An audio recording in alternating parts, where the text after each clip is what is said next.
When business giant gets red carpet, this is what happens. Donald Trump activities. From day one, Trump has influenced many of the minds of fellow Americans. Donald Trump coined the sinister phrase American carnage in his inaugural speech. There were many unsettled protests from the election results.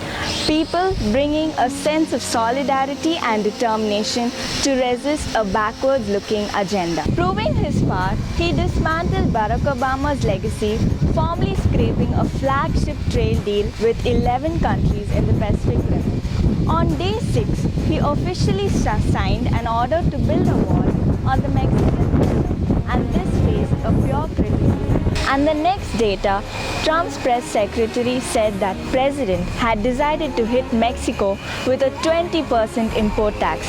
An important event to be noticed is issuing an executive order that will deny refugees and immigrants from certain Muslim majority countries entries to the US.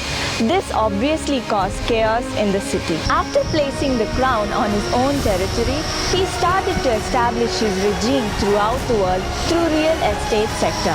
Likewise, Turkey in Middle East, India in Southeast Asia, Brazil in South America were targeted and foundation has been laid. Now his ultimate aim is to become real estate giant in all over the world. Now we are going to look into US-India relationship, how Trump tried to capture real estate sector in India. Several of Mr. Trump's real estate venture in India has more projects underway than in any location outside North America. They are being built through companies with family ties to India's most important political party. Donald Trump Jr. had other projects pushing. In 2012, he flew into Mumbai for a brief meeting with the state CM, Prithviraj Chavan, hoping to rescue a residential tower representing the Trump organization's first planned project in India.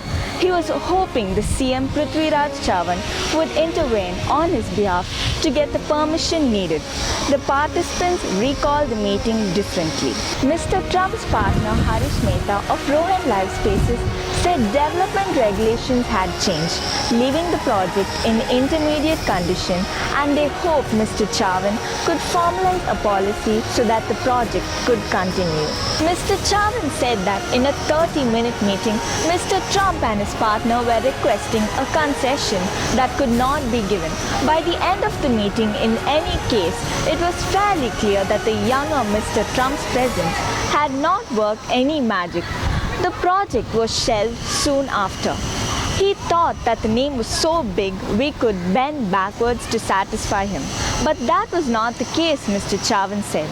Kalpesh Mehta, messaging partner of Tribeca Developers of Mumbai, the Trump Organization development partner in India, confirmed that Donald Trump Jr. had met with the CM but argued about the claim by Mr. Chavan that he had sought a special favor. The notion that a request was made by Donald Jr.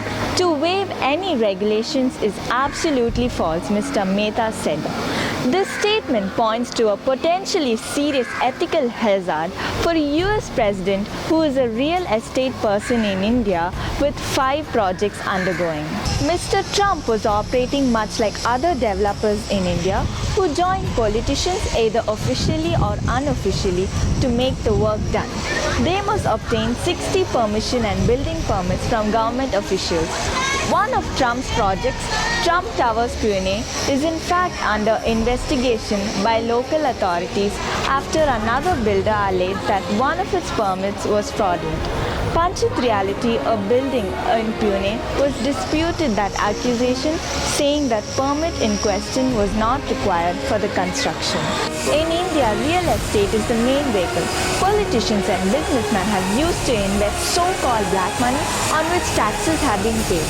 In city where land is scarce and extraordinarily valuable, special favors from top political leaders can lead to profits and negotiations between developers and officials are informal affairs. It is a routine for developers to pay tribes at every step of approval process, so that many officials have informal rate sheets showing exactly how much must be paid to each official.